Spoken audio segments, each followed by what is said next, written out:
নমস্কাৰ শিক্ষাৰ্থীসকল সকলোকে আকৌ এবাৰ অন্য এটা নতুন ভিডিঅ'লৈ স্বাগতম জনাইছো।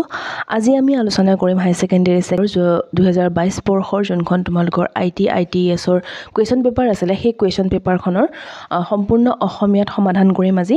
ইয়াৰ যোনখিনি প্ৰশ্ন আছে সেই প্ৰশ্ন উত্তৰখিনি আমি অসমীয়াত আলোচনা কৰিম কাৰণ এগৰাকী ষ্টুডেণ্টে বাৰে বাৰে কৈ আছিল মোক ITITS ৰ কুৱেশ্যন লাগে কমন কুৱেশ্যনটো দিয়া এতিয়া সম্ভৱ নহ'ব কাৰণ কমন কুৱেশ্যন দিবলৈ হ'লে বহুতখিনি মই পঢ়িব লাগে আৰু সিমানখিনি এতিয়া সময় নাই। গতিকে মই 2022 চনৰ পেপাৰখনেই সলিউশন কৰি দিওঁ। তোমালোকে এখন চাই লোৱা, ইয়াৰ পৰা চাগে কুৱেশ্যন কমন আহিব পাৰে, নাহিলেও তোমালোকে এটা আইডিয়া পাবা যে কুৱেশ্যনবোৰ কেনেকুৱা আহে। ঠিক আছে, এতিয়া আমি চাওঁ বলাচোন কি কুৱেশ্যন আহিছিলে 2022 চনত। 2022 চনৰ প্ৰথমটো কুৱেশ্যন দিছিলে তলত দিয়া প্ৰশ্নসমূহৰ পৰা শুদ্ধ উত্তৰটো বাছি উলিয়াবলৈ দিছিলে। গতিকে ইয়াত দিছিলে আনৰ লগত কাম কৰিব পৰাটো হৈছে, আনৰ লগত যেতিয়া আমি কাম কৰিব পাৰিম সেইটো কি ক্ষমতা বুলি কয়, সেইটোক কয় আন্তঃব্যক্তিক ক্ষমতা বা দক্ষতা। তাৰপিছতে পিছৰটো বিটো সুধিছিলে যে তলত দিয়া কোনটো চিহ্নৰ দ্বাৰা স্প্ৰেডশ্বিটৰ সূত্ৰ এটা আৰম্ভ হয়। এইটো হ'ব 3টো, শুদ্ধ উত্তৰ হ'ব 3টো ইকুৱেল চিনৰ জৰিয়তে। তাৰপিছত চোৱা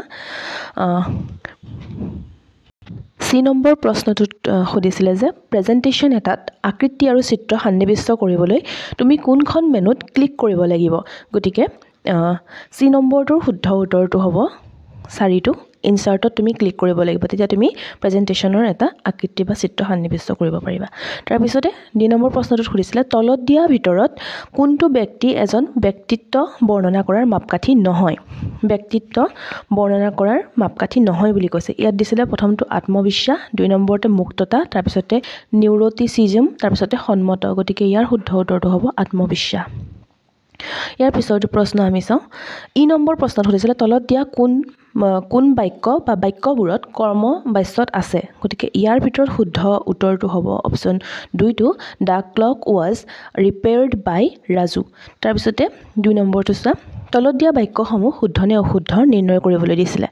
গতিকে প্ৰথমটো কৈছিলে যে এপল কিনোট হৈছে এটা প্ৰেজেণ্টেশ্যন ছফ্টৱেৰৰ উদাহৰণ, গতিকে এইটো শুদ্ধ। তাৰপিছত চাওঁ আমি, তাৰপিছতো হৈছিলে এটা সংখ্যাৰ ডিফল্ট সংৰেখণ হৈছে বাওঁফালে, এইটো নহয়, এইটো ভুল। তাৰপিছতো সুধিছিলে যে লক্ষ্য নিৰ্ধাৰণ কৰিবলৈ ব্যৱহাৰ হোৱা স্মাৰ্ট পদ্ধতিটো এছৰ অৰ্থ হৈছে চিম্পল, এইটোও নহয়, এইটোও ভুল হ'ব। তাৰপিছতে D নম্বৰতে সুধিছিলে যে যিসকল ব্যক্তিয়ে সমাজক উপকৃত কৰিবলৈ সমাধান উন্নয়নত মনোযোগ দিয়ে সেইসকলক কৃষি উদ্যোক্তা বোলা হয়, নহয়, এইটো ভুল। তাৰপিছতে সুধিছিলে স্ব-ব্যৱস্থাপনাক আত্মনিয়ন্ত্ৰণ বুলিও কোৱা হয়, এইটো শুদ্ধ হ'ব। তাৰপিছতে আমি চাওঁ 3 নম্বৰটোত তোমালোকক দিয়া হৈছে যে তলত সমূহৰ পূৰ্ণ ৰূপত প্ৰকাশ কৰিবলৈ তোমালোকক দিয়া হৈছে এইখিনি, এই গোটেইকেইটা আমি এটা ফুল ফৰ্ম কি হয় চাম। ইয়াত গোটেইকেইটা ধুনীয়াকৈ দিয়া হৈছে। CRMৰ ফুল ফৰ্মটো হৈছে কাষ্টমাৰ ৰিলেশ্যনশ্বিপ মেনেজমেণ্ট, ISOৰ ফুল ফৰ্মটো হৈছে ইণ্টাৰনেশ্যনেল অৰ্গেনাইজেশ্যন ফৰ ষ্টেণ্ডাৰ্ডাইজেশ্যন। তাৰপিছতে BPMৰ ফুল ফৰ্মটো হৈছে বেচ পাৰ মিনিট। তাৰপিছতে KPOৰ ফুল ফৰ্মটো হৈছে নলেজ প্ৰচেছ আউটচৰ্চিং। তাৰপিছতে ISPৰ ফুল ফৰ্মটো হৈছে ইণ্টাৰনেট ছাৰ্ভিচ প্ৰভাইডাৰ। ঠিক আছে, বুজি পাইছা? এইখিনি ফুল ফৰ্ম লিখিবলৈ আহিছে, গতিকে এইখিনি চাই ল'বা এবাৰ, আকৌ আহিবও পাৰে, ঠিক নাই। তাৰপিছতে চোৱা 4 নম্বৰৰ তোমালোকৰ এইটো দিছিলে সক্ৰিয় শ্ৰৱণৰ 5টা পৰ্যায় কি কি। সক্ৰিয় শ্ৰৱণৰ 5টা পৰ্যায় হৈছে গ্ৰহণ কৰা, বুজা মানে বুজি পোৱা, আণ্ডাৰষ্টেণ্ডিং যোনটো সেইটো, তাৰপিছত মূল্যায়ন কৰা, মনত ৰখা আৰু 5 নম্বৰতে সঁহাৰি দিয়া। ঠিক আছে, তাৰপিছতে চোৱা, তাৰপিছতে তোমালোকক কৈছিলে যে যিকোনো 4টা টাইম মেনেজমেণ্ট এপ্লিকেশ্যনৰ নাম আৰু ব্যৱহাৰ লিখিব দিছিলে।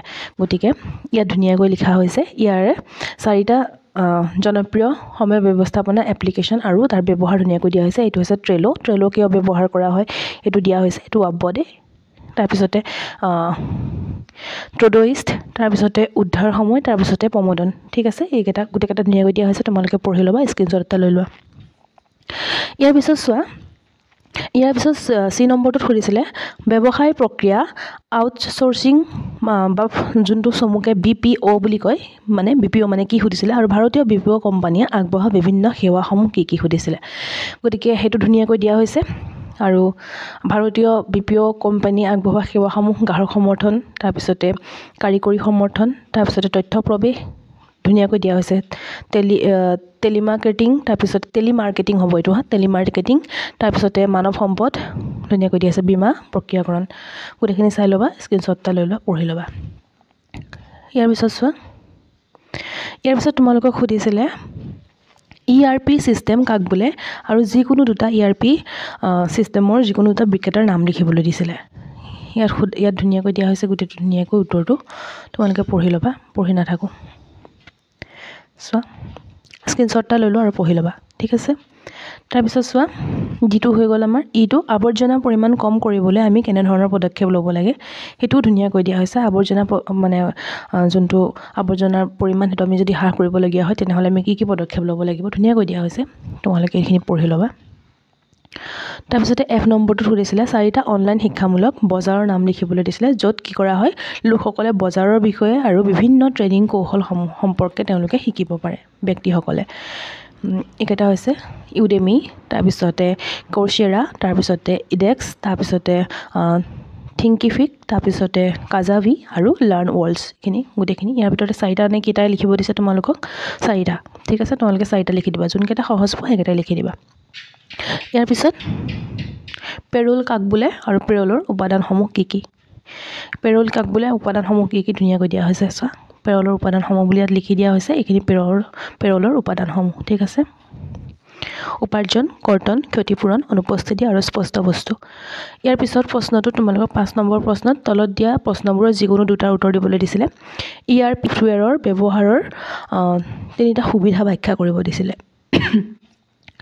গা বহুতে বেয়া তথাপিতো তোমালোকৰ কাৰণে এইখিনি কৰিবই লাগিব ন চোৱা উন্নত প্ৰতিবেদন ব্যৱসায়িক প্ৰতিবেদন তাৰ পিছতে এইখিনি ধুনীয়াকৈ দিয়া হৈছে গোটেইখিনি পঢ়ি ল'বা এটো উন্নত গ্ৰাহক এটো 2 নম্বৰ তাৰ পিছতে উন্নত তথ্যৰ খৰচ 3 নম্বৰ তাৰ পিছত বুষ্ট কৰা নগন ধনৰ প্ৰবাহ এইখিনি ভয়েসটো চাগে গমেই পাইছা গাটো ভাল নহয় বুলি চোৱা স্ক্ৰীনশ্বট লৈ লোৱা ধুনীয়াকৈ লিখি ল'বা সময় আছে এতিয়াও পিছত তোমালোকক 2 নম্বৰ সুধিছিলে অমূল ক্ৰিয়াকলাপৰ বাবে এটা BPOৰ ব্যৱহাৰৰ তিনিটা সীমাবদ্ধতা ব্যাখ্যা কৰিব দিছিলে যোগাযোগৰ সমস্যা বিভিন্ন সময়ৰ মণ্ডল আৰু নিয়ন্ত্ৰণ হেৰুৱাই পেলোৱাৰ সমস্যা এইখিনি মই ইমান বেছিকৈ এক্সপ্লেইন কৰা নাই তোমালোকে অলপমান এক্সপ্লেইন কৰি দিবা ব্যাখ্যা কৰি দিবা হৈ যাব তাৰ পিছৰ প্ৰশ্নটো চোৱা তাৰ পিছৰ প্ৰশ্নটো সুধিছিলে ব্যৱসায় ক্ৰয় নীতি কি এটা ভাল পৰিকল্পিত ক্ৰয় প্ৰক্ৰিয়াৰ সুবিধাসমূহ লিখিব দিছিলে গতিকে ইয়াৰ উত্তৰটো হ'ব এইটো C নম্বৰটো ধুনীয়াকৈ দিয়া হৈছে স্ক্ৰীনশ্বট লৈ লোৱা আৰু ভিডিওটোৰ পৰা তোমালোকে উপকৃত হৈছা নাই কমেন্ট বক্সত নিশ্চয়কৈ লিখি জনাবা ভিডিওটোত এটা লাইক কৰিবা লগতে লগৰ বন্ধু বান্ধৱীৰ সৈতেও ভিডিওটো শ্বেয়াৰ কৰিবা যাতে যাক প্ৰয়োজন আছে ভিডিওটো পায় তেওঁলোকেও গতিকে আৰু ভিডিওটো তোমালোকে ইমানলৈকে চাবৰ বাবে বহুত ধন্যবাদ চেনেলটো যদি প্ৰথমবাৰৰ বাবে আহিছে চেনেলটো সাবস্ক্ৰাইব কৰিবা আৰু অন্য এটা নতুন ভিডিওৰ সৈতে তোমালোকক পুনৰবাৰ লগ পাম কেনে ধৰণৰ ভিডিও লৈ আহিব লাগে কমেন্ট বক্সত লিখি জনাই দিবা ধন্যবাদ